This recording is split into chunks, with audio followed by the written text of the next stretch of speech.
Alors le laboratoire ici s'appelle, c'est un laboratoire de numérisation, métrologie et prototypage. Alors NMP, bon c'est un peu compliqué.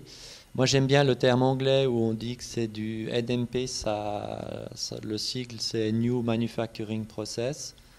Donc ça englobe un peu ces activités de reverse engineering, où on capte la réalité et puis on essaye de reproduire rapidement des choses par type copie numérique, ce qu'on appelle la copie numérique.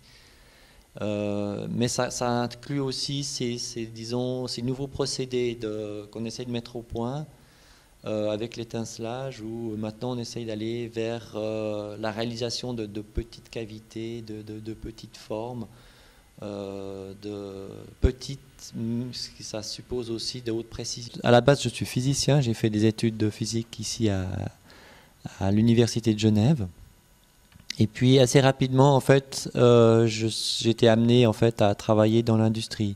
Donc j'ai d'abord travaillé à Battelle, ensuite à Charmy Technologies.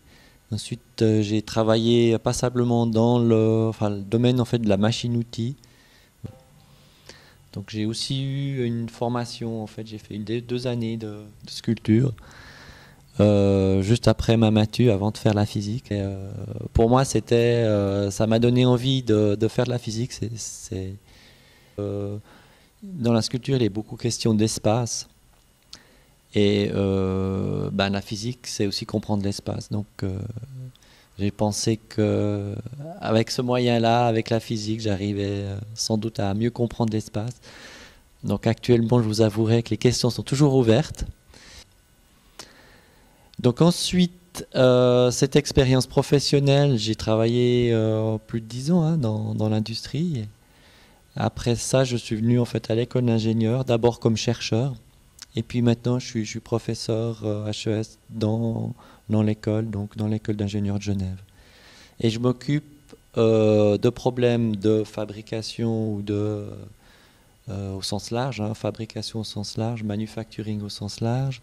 Je m'occupe notamment de parties, ce qu'on appelle du reverse engineering, c'est savoir comment est-ce qu'on représente, comment est-ce qu'on capte la réalité avec les moyens modernes qui sont par exemple des caméras 3D, des caméras type laser, des caméras ou simplement des palpeurs mécaniques. Comment est-ce que cette réalité physique, comment est-ce on peut la représenter dans un ordinateur et l'exploiter. Pourquoi? Pour pouvoir fabriquer plus rapidement des produits innovants, ou bien pour faire des simulations et accélérer en fait le cycle, ce qu'on appelle le cycle de vie d'un produit, de développement d'un produit.